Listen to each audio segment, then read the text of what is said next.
उसमें यथार्थ तत्व देखने के लिए भगवान ने कर्मणि अकर्मय यह पश्येत इत्यादि वाक्य कहे हैं।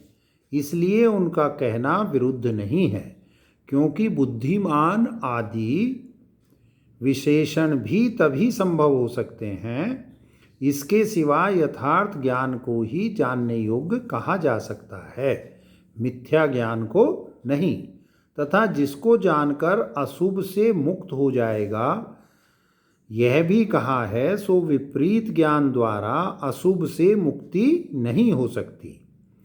प्राणियों ने जो कर्म और अकर्म को विपरीत रूप से समझ रखा है, उस विपरीत ज्ञान को हटाने के लिए ही भगवान के कर्मण्य कर्म यह इत्यादि वचन हैं।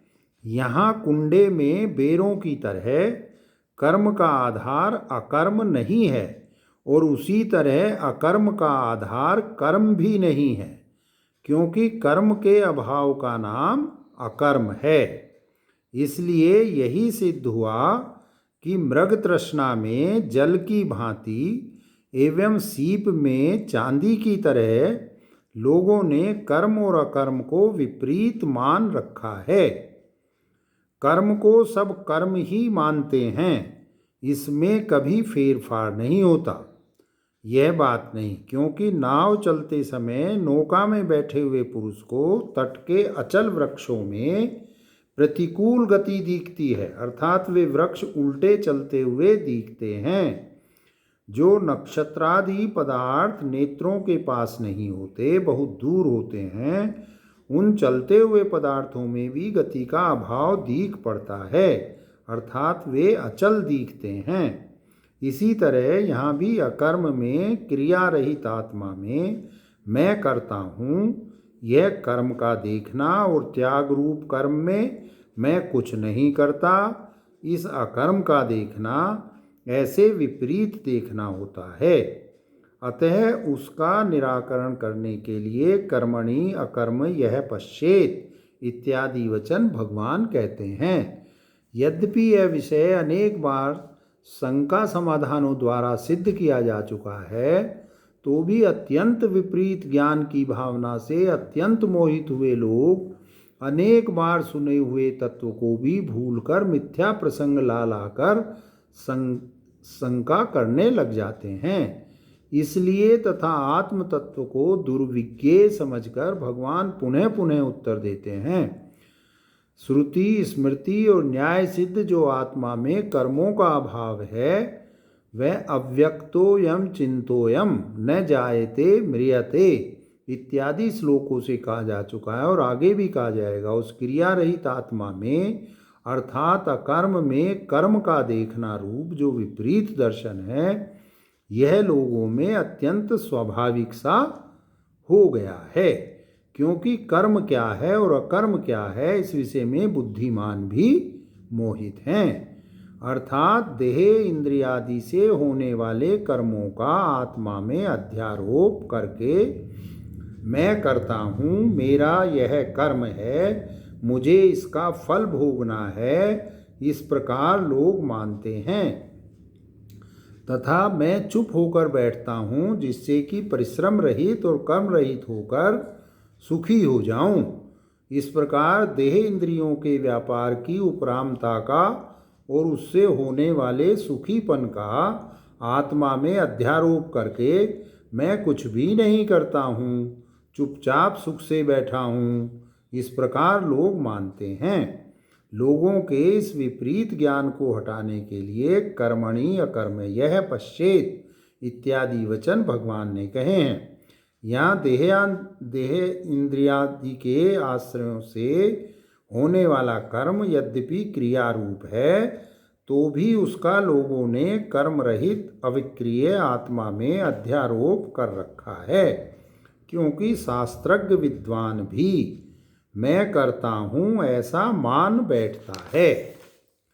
अतः नदी तीरस्थ वृक्षों में भ्रम से प्रतिकूल गति प्रतीत होने की भांति अज्ञान से आत्मा के नित्य संबंधी माने जाकर जो लोक में कर्म नाम से प्रसिद्ध हो रहे हैं, उन कर्मों में वस्तुतः नदी तीरस्थ वृक्षों में गति का अभाव देखने की भांति जो अकर्म देखता है अर्थात कर्माभाव देखता है, तथा कर्म की भांति आत्मा में अज्ञान से आरोपित किए हुए शरीर इंद्रिय आदि की उपरामता रूप अकर्म में अर्थात क्रिया के त्याग में भी मैं कुछ न करता हुआ चुपचाप सुखपूर्वक बैठा हूँ, इस अहंकार का संबंध होने के कारण जो कर्म देखता है यानी उस त्याग को भी जो कर्म समझता है, इस प्रकार जो कर्म और अकर्म के विभाग को तत्व से जानने वाला है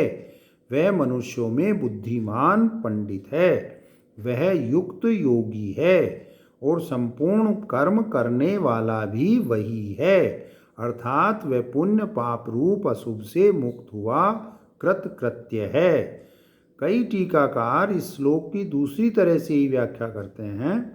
कैसे? ईश्वर के लिए किए जाने वाले जो पंच महायज्ञ आदि नित्य कर्म हैं उनका फल नहीं मिलता, इस कारण वे गौणी वृत्ति से अकर्म कहे जाते हैं। इसी प्रकार उन नित्य कर्मों के न करने का नाम अकर्म है, वह भी पाप रूप फल के देने वाला होने के कारण गौण रूप से ही कर्म कहा जाता है।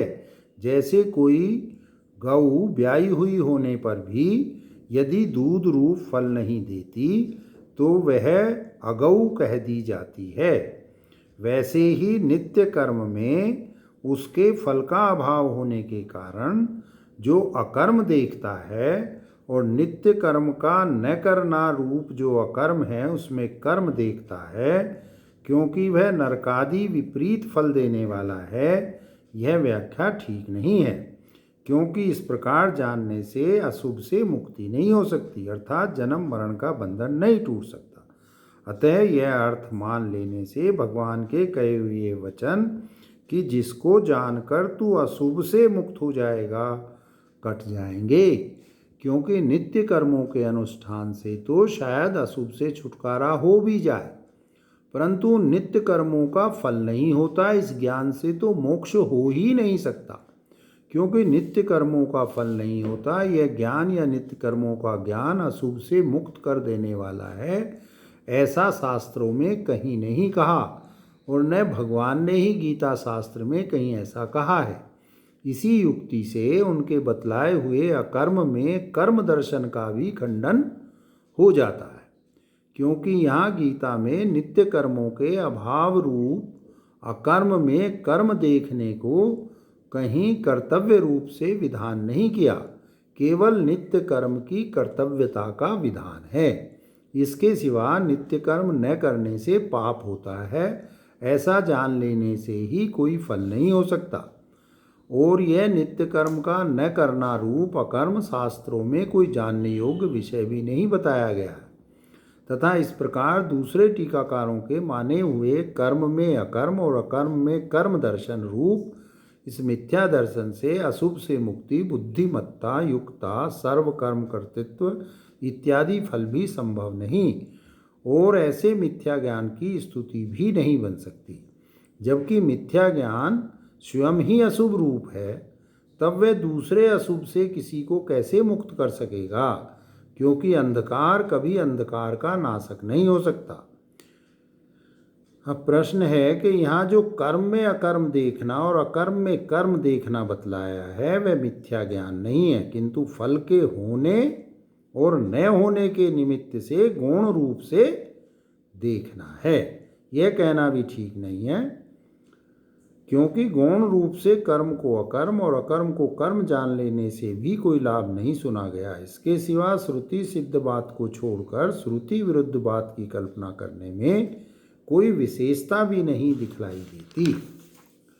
भगवान को यदि यही अभिष्ट होता तो वे उसी प्रकार के शब्दों से भी स्पष्ट कह सकते थे कि नित्य कर्मों का कोई फल नहीं है और उनके न करने से नरक प्राप्ति होती है।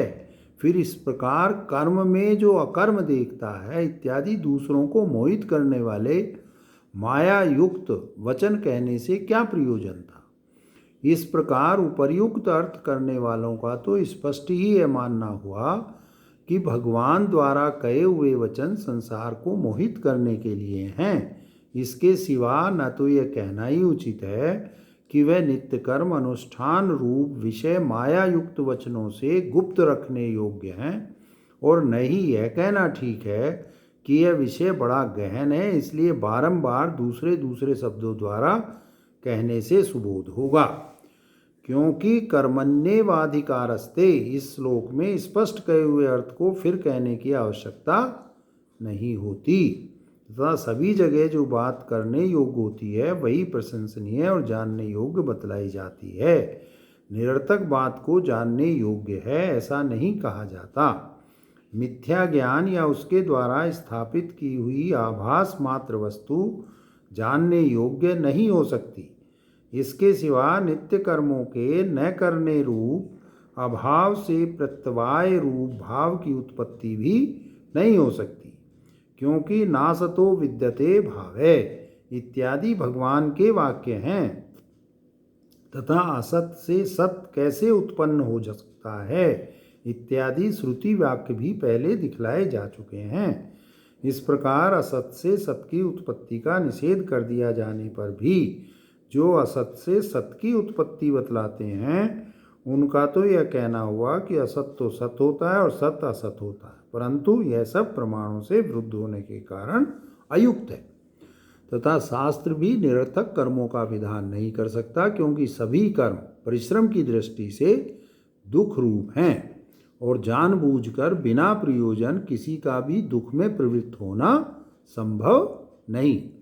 तथा उन नित्य कर्मों को न करने से नरक प्राप्ति होती है ऐसा शास्त्र का आशय मान लेने पर तो यह मानना हुआ कि कर्म करने और न करने में दोनों प्रकार से शास्त्र अनर्थ का ही कारण है, अतः व्यर्थ है।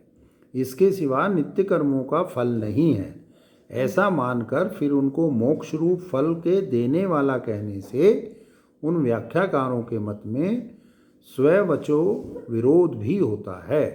कर्मणि अकर्म यह पश्चेद इत्यादि श्लोक का अर्थ जैसा गुरु परंपरा से सुना गया है वही ठीक है, और हमने भी उसी के अनुसार इस श्लोक की व्याख्या की है।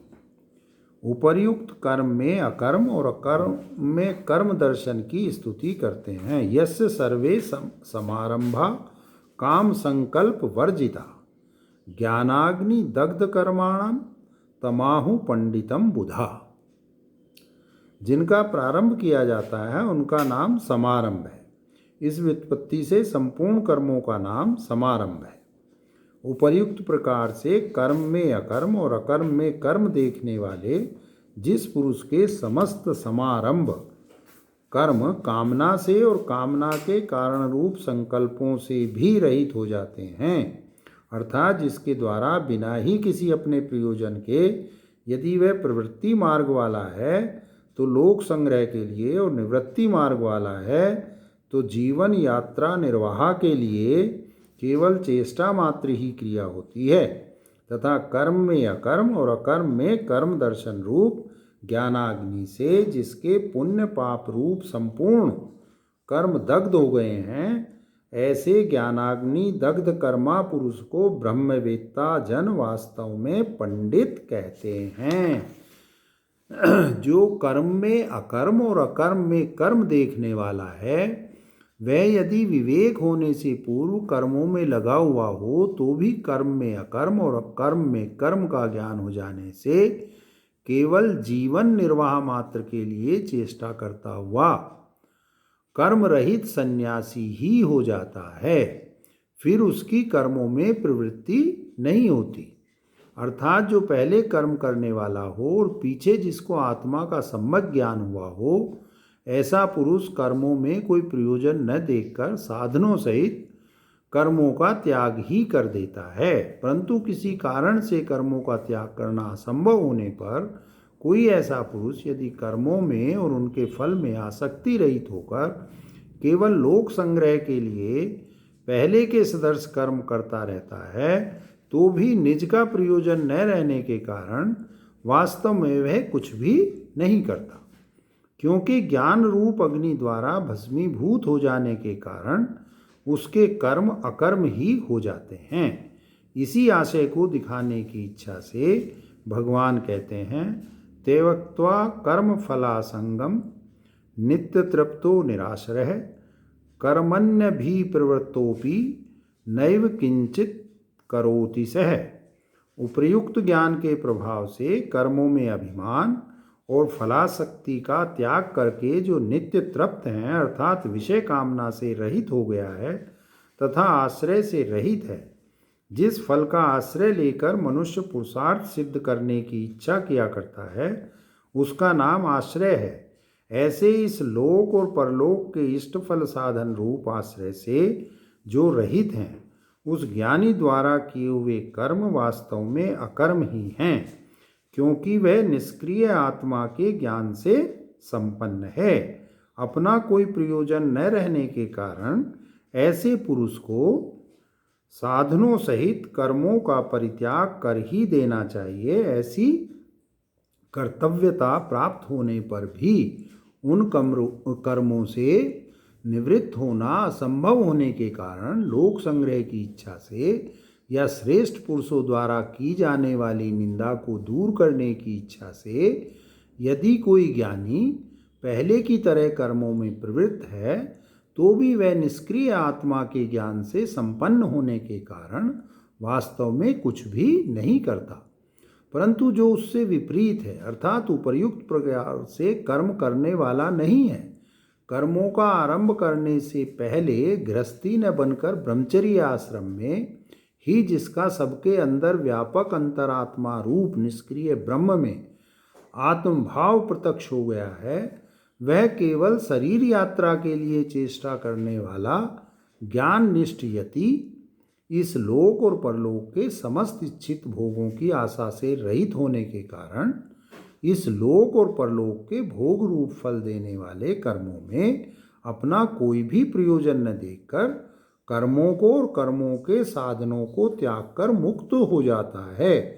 इसी भाव को दिखलाने के लिए अगला श्लोक है, कहते हैं, जय जय श्री कृष्ण, जय श्री कृष्ण, जय श्री कृष्ण, जय श्री कृष्ण। आरती कुंज बिहारी की, श्री गिरधर कृष्ण मुरारी की, गले में वैजंती माला बजा मुरली मधुर बाला, श्रवण में कुंडल काला, नंद के आनंद नंद लाला, गगन समंग कांति काली, राधिका चमक रही आली, लतन में ठाड़े बनमाली, भ्रमर सी अलक कस्तूरी, तिलक चंद्र सी झलक, लित छवि श्यामा प्यारी की, आरती कुंज बिहारी की, श्री गिरधर कृष्ण मुरारी की, कनक में मोर मुकुट बिल से, देवता दर्शन को तरसे, गगन सो सुमन राशि से, बजे मुरचंग मधुर मृदंग, ग्वालिन संग अतुल रति गोप कुमारी की, गिरधर कृष्ण मुरारी की, आरती कुंज बिहारी की, जहाँ ते प्रकट भई गंगा, सकल मलहारिणी श्री गंगा, स्मरण ते होत मोह भंगा, बसाएं शिव शीस जटा के बीच, हरें अघ कीच चरण छवि श्री बनवारी की। आरती कुंज बिहारी की, श्री गिरधर कृष्ण मुरारी की।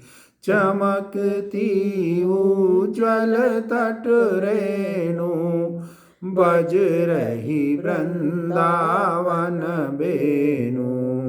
चहु दिशि गोप ग्वाल धेनु, हसत मृदु मंद चांदनी चंद कटत भव फंद टेर सुनु मन दुखारी की। आरती कुंज बिहारी की, श्री गिरधर कृष्ण मुरारी की। आरती कुंज बिहारी की, श्री गिरधर कृष्ण मुरारी की। ओम त्वमेव माता च पिता त्वमेव बन्धुश्च सखा त्वमेव विद्या द्रविणं त्वमेव सर्वं मम देव देव।